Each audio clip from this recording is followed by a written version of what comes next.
वो वहां उस कोने में लालटेन रखी है, आप वो क्यों नहीं दिखाते? क्योंकि जब से ये लालटेन लेकर आया हूँ तब से किसी ने इसके बारे में नहीं पूछा है। पूरी दुकान खाली होकर नया सामान भर गया है, पर ये मनहूस है कि इसे कोई खरीदने को तैयार ही नहीं होता। अगर आपको पसंद है तो मैं पैक किए देता हूँ। अरे बेझिझक पैक कर दीजिए। अब हर किसी को एंटीक चीजों की समझ थोड़ी ना होती है। मुझे तो इस लालटेन में कोई रहस्य छिपा दिख रहा है।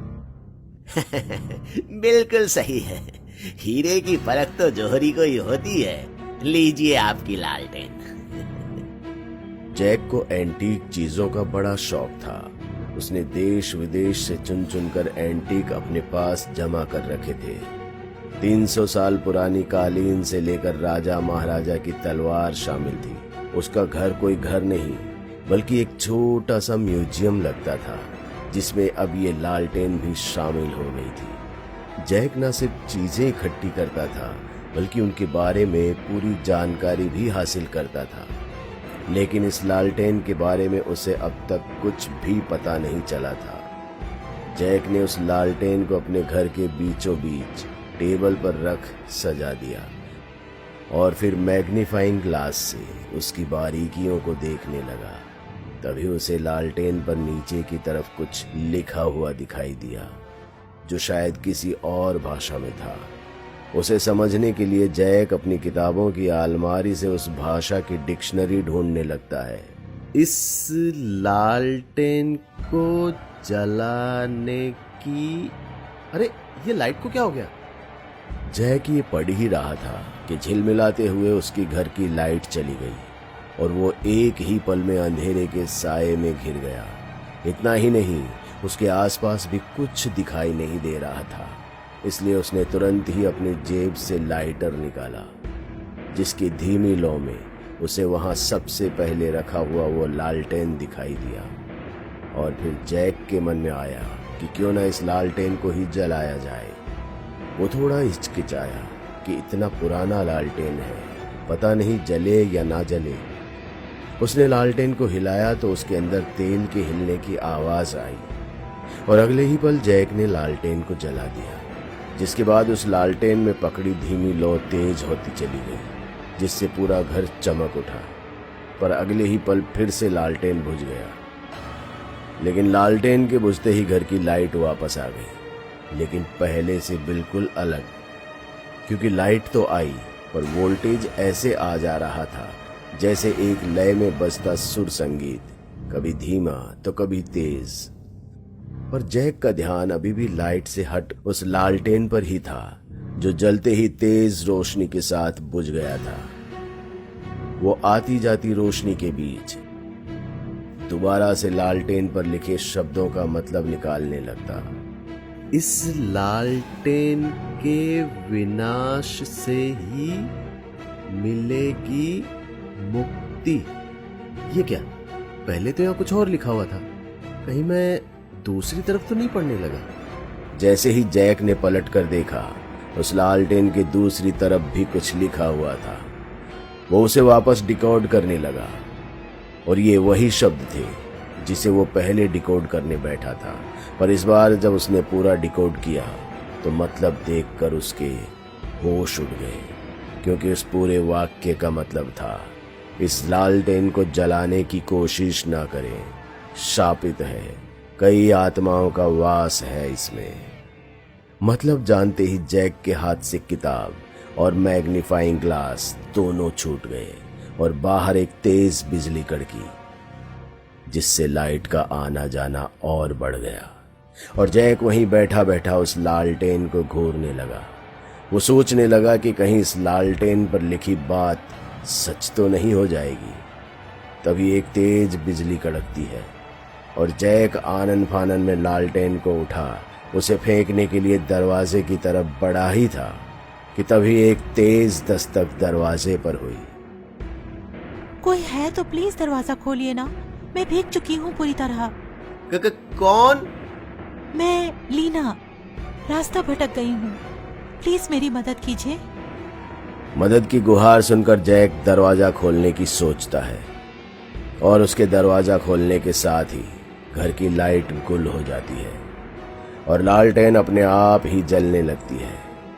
लीना के लिए नजारा कुछ ऐसा होता है कि घर में सिर्फ लालटेन जल रहा है, लेकिन जैक लाइट गुल और लालटेन अपने आप जल जाने की वजह से अंदर ही अंदर सहम गया है।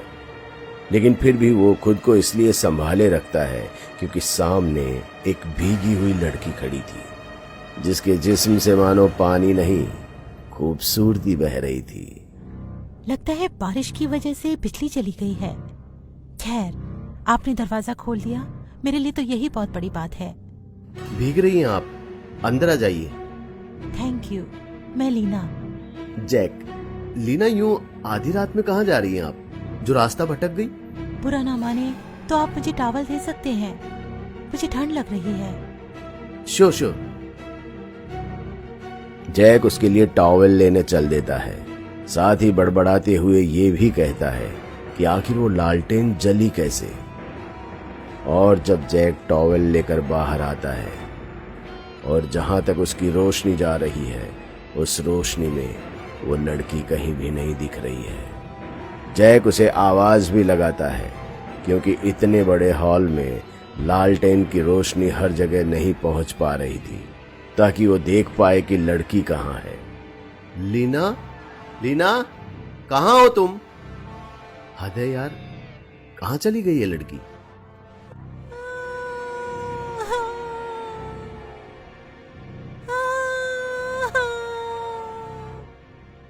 कौन है वहां? बोलो, कौन है? लीना, ये तुम हो क्या? जैक लालटेन उठा जब उसके पास पहुंचा तो देखा कि लीना ही है, जो हॉल के कोने में गर्दन झुकाए बैठी है। वो बड़े अजीब तरीके से रो रही थी। जैक उसे यूं रोता देखकर सकपका जाता है। एक तो अनजान और ऊपर से उसका यूं रोना। अभी तो अच्छी भली खड़ी थी, अचानक इसे क्या हुआ? इतना कहता हुआ जैक हिम्मत करके उसकी तरफ बढ़ता हुआ बोला, लीना, क्या हुआ तुम्हें? ऐसे बर्ताव क्यों कर रही हो? छूना मत मुझे, मैं सब समझती हूँ कि तुम मेरे साथ क्या करना चाहते हो। अरे कुछ नहीं करना चाहता मैं, एक तो मदद के बहाने मेरे घर में घुसाई और अब मुझ पर ही चढ़ी जा रही हो। बहुत हुआ ये सब, चलो निकलो मेरे घर से। जैक ने इतना ही कहा था कि लीना ने अपना चेहरा उठाया, जो अब पहले की तरह खूबसूरत नहीं बल्कि उस पर जख्मों के कई निशान थे। ऐसा लग रहा था जैसे किसी ने उसके पूरे चेहरे को बेरहमी से मसल दिया हो। उसे इस हाल में देखकर जैक का दिल रो उठता है और साथ ही सहम भी जाता है, क्योंकि अच्छी भली तो थी कुछ देर पहले, फिर अचानक से क्या हुआ इसे? किसने किया उसका ये हाल? वो ये सब सोच ही रहा था कि इतने में लीना ने कहा, क्या मिला मेरे साथ तुम्हें ये सब करके? मैंने तुम्हारी मदद के लिए खोला था ना दरवाजा, पर तुमने तो मुझे ही बदहाल कर दिया। ये क्या कह रही हो तुम लीना? मैंने कुछ नहीं किया। और सुनो, यहाँ मदद के लिए तुम आई थी, मैं नहीं। देखो लीना, मुझे बताओ क्या हुआ? इतना कहते हुए जैक ने जैसे ही उसके कंधे पर हाथ डाला, वो वहां ठहरा ही नहीं बल्कि आर पार हो गया। जैक अब समझ गया था, उसके सामने कोई मजबूर लड़की नहीं बल्कि एक शैतानी आत्मा है, और उसने अपने कदमों को पीछे खींच लिया कि तभी उसके सामने खड़ी लीना ने ऐसी चीख भरी हंसी निकाली कि जैक का रोम रोम कांप उठा, और उसके साथ ही एक बार फिर से बिजली आने और जाने का सिलसिला शुरू हो गया और बाहर बादल कहर बनकर बरसने लगे। जैक को कुछ समझ में नहीं आ रहा था कि क्या करे। उसने लालटेन को वहीं छोड़ा और खुद वहां से भाग हॉल की दूसरी तरफ एक बड़े अलमीरा के पीछे जा छुपा। ये कहां फंस गया मैं? कहां से आई ये लड़की? तुम मुझसे बचकर नहीं भाग सकते हो। याद है वो रात? मैं भी ऐसे ही भाग रही थी, पर तुमने मेरी एक नहीं सुनी और मुझे बर्बाद करने के बाद मुझे जान से मार दिया। मेरी जान के पीछे क्यों पड़ी हो तुम? मैं तो तुम्हें जानता भी नहीं हूँ। मुझे भी ये सीख मरने के बाद ही मिली कि जिसे नहीं जानते उसके लिए दरवाजा नहीं खोला करते। क्या पता किसी शैतान ने ही दस्तक दी हो। लीना ने इतना ही कहा था कि जैक ने उससे बचने के लिए एक बड़ी अलमीरा को उसके सिर पर गिरा दिया और भागने लगा। पर भला एक आत्मा को क्या हो सकता था? वो अलमीरा को भी आर पार करते हुए बाहर निकल गई और फिर अपने हाथों को लंबा करते हुए जैक के पैरों को पकड़ अपनी तरफ खींच लिया और फिर उसके सीने पर चढ़कर उसका गला दबाने लगी। तुझे क्या लगा जैक, मुझे मार देगा तू? अरे ये तेरे बस की बात नहीं है। लीना के इतना कहते ही दरवाजे पर फिर एक तेज दस्तक हुई।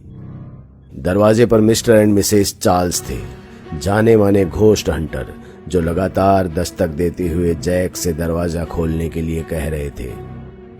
मिस्टर चार्ल्स, मैंने उस लालटेन को देखते ही कहा था कि उसे हम खरीद लेते हैं, लेकिन आपने मेरी नहीं सुनी। वो लालटेन 4 साल पहले चोरी हुई थी और अचानक से कल दिखी, और तुमने सुना था ना कि कोई उसे खरीदता नहीं, तो मैंने भी सोचा कि शहर से लौटते वक्त खरीद लूंगा। क्या पता था कि अगले दिन ही जैक उसे खरीद लेगा। अब तो जो होना था हो गया। जैक दरवाजा नहीं खोल रहा, इसका मतलब है कि या तो वो उस आत्मा के कब्जे में है या फिर उसने जैक का भी काम तमाम कर दिया। लगता है मुझे ही अंदर जाकर देखना होगा।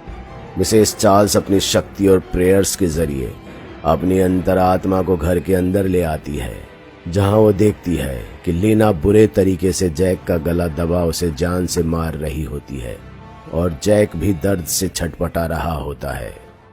लीना, छोड़ दो उसे, ये तुम्हारा कातिल नहीं है। मिसेस चार्ल्स की आवाज सुनते ही लीना रुक जाती है। फिर से आ गई तो, पर इस बार मुझे कैद नहीं कर पाएगी। सालों से इसमें कैद रहकर बहुत ताकतवर हो गई हूँ मैं। भूल कर भी मुझसे सामना करने की कोशिश मत करना। जैक को यह समझ नहीं आता है कि लीना किससे बात कर रही है, पर इस दौरान वो उसके चंगुल से आजाद था और दरवाजे पर होती दस्तक उसके लिए जिंदगी की नई उम्मीद बनकर आई थी। इसलिए वो लीना से बचते हुए गया और दरवाजा खोल दिया, जिसके बाद मिस्टर चार्ल्स अंदर आ गए और जैक को साइड करते हुए अपनी किताब को खोलने ही वाले थे कि लीना तेजी से उनकी ओर झपटी और उसके गले को पकड़कर दीवार से सटा दिया। मिस्टर चार्ल्स को बचाने के लिए मिसेस चार्ल्स भी अपने शरीर में वापस घुसी और लीना की तरफ देख मंत्रों को बुदबुदाना शुरू ही किया था कि लीना ने अपने दूसरे हाथ से मिसेस चार्ल्स को भी अपने शिकंजे में कस लिया। वो दोनों खुद को छुड़ाने की कोशिश कर रहे थे, लेकिन लीना के आगे उनकी एक भी नहीं चल रही थी। जैक ये सब देख काफी डर चुका था।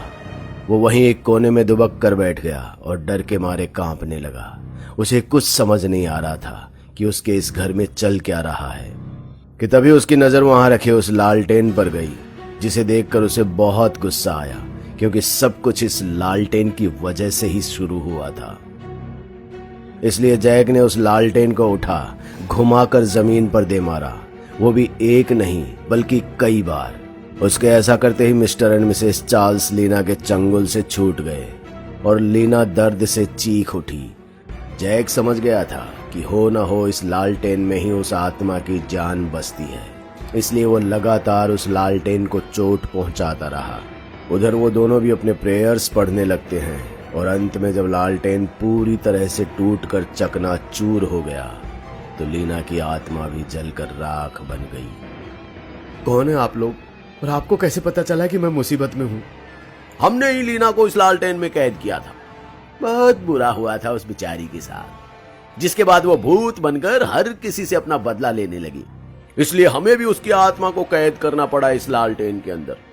लेकिन वो लालटेन कोई चुरा ले गया, जो कल हमें यहाँ दिखा, और हम उसे खरीदते इससे पहले ही तुमने उसे खरीद लिया।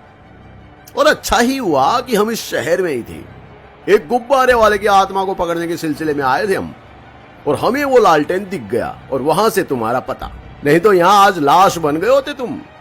वैसे मैंने भी आपकी जान बचाई है, पर अब सब ठीक है, यहाँ कोई आत्मा नहीं है अब। ये सोचने की भूल मत करना जैक, हर समय कोई ना कोई आत्मा आस पास होती है, कभी खाली कुर्सी पर तो कभी आपके साथ आपके बिस्तर पर। और ध्यान से, क्योंकि वो आपके बगल में भी हो सकती है।